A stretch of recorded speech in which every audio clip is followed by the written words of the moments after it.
अस्सलाम वालेकुम। I am doctor Babar Zia. आज हम करते हैं सर्वाइकल वर्टिब्रल मैच्योरेशन स्टेजेस। ये क्यों करते हैं? ये करते हैं एज डिटर्मिनेशन के लिए। इससे कैसे पता चलता है कि एज का? हम देखते हैं, जैसे ये आपने सेफ लिया, लेटरल सेफ। अब इसके आपने देखे ये वर्टिब्रीज, इस वर्टिब्री को अगर हम करीब से देखेंगे तो ये आपको इस तरह से नज़र आ रही है। ये हो गई 1 और 2 फ्यूज़ होती हैं, ये 3 हो गई और ये 4। 1 और 2 फ्यूज, 3 और फिर ये 4। अच्छा, इसके अंदर क्या देखना है आपको? आपके अंदर इसके अंदर दो चीज़ें देखनी होती हैं। एक तो ये देखना होता है कि नीचे की जो कॉन्केविटी है वो कितनी आ रही है। ये इसको भी पिक्चर में अलग से दिखाते हैं। और इसकी शेप जो है वो ट्रेपेजॉइडल है या स्क्वायर है। तो ट्रेपेजॉइडल क्या होती है कि ट्रेपेजॉइडल में ये होता है कि वो रेक्टेंगुलर की तरह होता है, मगर उसका एक तरफ से जैसे यहाँ से कम है। ये इस तरह से अभी आपको पिक्चर के अंदर दिखाते हैं। ये इस तरह से स्टेजेस होती हैं। ये आपने देखा 1 और 2 जो थी ये मिली हुई थी, फ्यूज थी। ये 3 है और ये 4 है। अब इनके लोअर बॉर्डर देखें। इसके अंदर यहाँ पर, इसके अंदर यहाँ पे कॉन्केविटी है, इसके अंदर यहाँ कॉन्केविटी है, इसके अंदर भी यहाँ कॉन्केविटी है। जैसे जैसे स्टेज बढ़ते जा रहे हैं कॉन्केविटी ज़्यादा सेकंड, थर्ड और फोर्थ में भी आती जा रही है।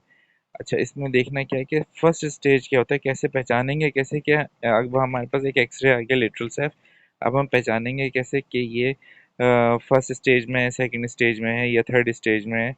और इसका फ़ायदा मैं बाद में बताता हूँ कि क्या क्या ज़रूरत है इसका पता करने के लिए। पहले तो ये देखते हैं कि कैसे पता चलेगा। अगर तो फर्स्ट स्टेज में, तो इसका मतलब होगा कि आपकी सेकंड, मतलब फर्स्ट सेकंड जो मिली थी उसकी जो लोअर बॉर्डर है वो फ्लैट होगा, जो थर्ड है उसका लोअर बॉर्डर भी फ्लैट होगा, जो फोर्थ है उसका लोअर बॉर्डर भी फ्लैट होगा। अगर ये तीनों फ्लैट आ रही हैं तो उसका मतलब ये स्टेज 1 के अंदर है। फिर स्टेज 2 के अंदर क्या होगा कि आपका जो सेकंड जो वर्टिब्री है, जो फर्स्ट सेकंड मैंने बताया था कि मिली हुई है, तो सेकंड वर्टिब्री के अंदर कॉन्केविटी आ जाएगी। जो थर्ड और फोर्थ वर्टिब्री हैं वो फिर भी फ्लैट ही रहेंगी। ठीक है, तो ये आपको पता चल जाएगा कि स्टेज 2 के अंदर है। फिर क्या होगा, एक एक करके बढ़ रहा है। जो स्टेज 1 था उसके अंदर किसी में भी कॉन्केविटी नहीं थी। स्टेज 2 आया, उसके अंदर आपके जो सेकंड वर्टिब्री है उसके अंदर कॉन्केविटी आई। सेकंड स्टेज तो सेकंड वर्टिब्री, इस तरह याद रखें। सेकंड स्टेज सेकंड वर्टिब्री के अंदर कॉन्केविटी। थर्ड स्टेज आया तो सेकंड में तो पहले से ही थी, अब इसमें थर्ड में भी कॉन्केविटी आ गई। Third stage third vertebrae concave हो गई, लोअर बॉर्डर मतलब कॉन्केव हो गया। फोर्थ स्टेज के अंदर क्या होगा कि जो सेकंड, जो फर्स्ट सेकंड पहले मिली हुई थी, सेकंड के अंदर भी कॉन्केविटी है, थर्ड के अंदर भी कॉन्केविटी है और फोर्थ के अंदर भी कॉन्केविटी है। तो फर्स्ट स्टेज के अंदर no concavity in any vertebrae, lower border. Second stage में सेकंड के अंदर लोअर बॉर्डर में कॉन्केविटी। थर्ड में थर्ड स्टेज में सेकंड में तो था ही, थर्ड में भी आ गई और फोर्थ में भी आ गई। अच्छा, फिफ्थ के अंदर क्या होता है कि ये जैसे आपकी मैंने बताया था ट्रेपेजॉइडल होता है। ट्रेपेजॉइडल क्या होता है कि असल में रेक्टेंगुलर ही होता है, मतलब हॉरिजॉन्टल रेक्टेंगुलर है ये। मतलब यूं सीधा अगर आप उसको देखें तो ये सीधा रेक्टेंगुलर सी है, मगर जैसे जैसे आप स्टेज 5 में आएंगे ये अब स्क्वायर बन गई। इसमें और इसमें डिफरेंस देखें, ये अब स्क्वायरिश हो गई है। तो जब स्क्वायरिश हो जाएगी तो स्टेज 5 हो जाएगा। स्टेज 6 के अंदर क्या होता है कि स्क्वायर के बाद वो ट्रेपेजॉइडल होती है, रेक्टेंगुलर होती है, मतलब मगर वो वर्टिकल हो जाती है।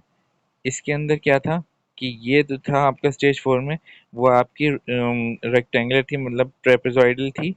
वो मगर वो आपका हॉरिजॉन्टल थी। और इसके अंदर क्या हुआ कि वर्टिकल, आपका स्टेज 6 में वर्टिकल हॉरिजॉन्टल हो गई, वर्टिकल ट्रेपेजॉइडल हो गई। ठीक है। अब मैं बताता हूँ कि स्टेजेस का करने का फ़ायदा क्या होता है।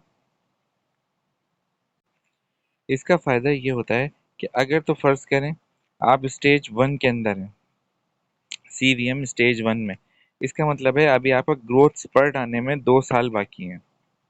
स्टेज 2 में अगर आप सीवीएम में हैं तो इसका मतलब कि स्टेज, वो जो आपका सीवीएम ग्रोथ स्पर्ट है वो आपका ये 1 ईयर के अंदर आ जाएगा, 1 ईयर के बाद मतलब। अभी 1 साल पड़ा है। स्टेज 3 जो है, स्टेज 3 याद है कि थर्ड वर्टिब्री के अंदर भी आपकी कॉन्केविटी आ गई है। तो अगर स्टेज 3 के अंदर आप आ गए तो अब आपके पास ये है कि अगले 1 साल के अंदर ही आपका वो आ जाएगा, ग्रोथ स्पर्ट आ जाएगा। स्टेज 4 क्या था कि आपके फोर्थ वर्टिब्रे के अंदर भी वो आ गई थी कॉन्केविटी। अगर फोर्थ है आपके पास क्या, growth spurt has passed within last year. आपको जो भी इसका मेन मकसद ये है कि आपको पता होना चाहिए कि ग्रोथ स्पर्ट कब आ रहा है, आपने उसको कैच करना है। ग्रोथ स्पर्ट आने का को कैच करने का फ़ायदा क्या है कि आपने कोई भी फंक्शनल अप्लायंस देना है, जैसे आपने हेड गियर देना है, आपने ट्विन ब्लॉक देना है, या कोई भी आपने मारा देना है, कोई भी आपने ऐसा फंक्शनल अप्लायंस देना है जिससे आपने ग्रोथ की मॉडिफिकेशन करा रहे हैं, तो वो आप इस स्टेज पर देंगे, क्योंकि आप इस तरह से ग्रोथ को मॉडिफाई कर सकते हैं।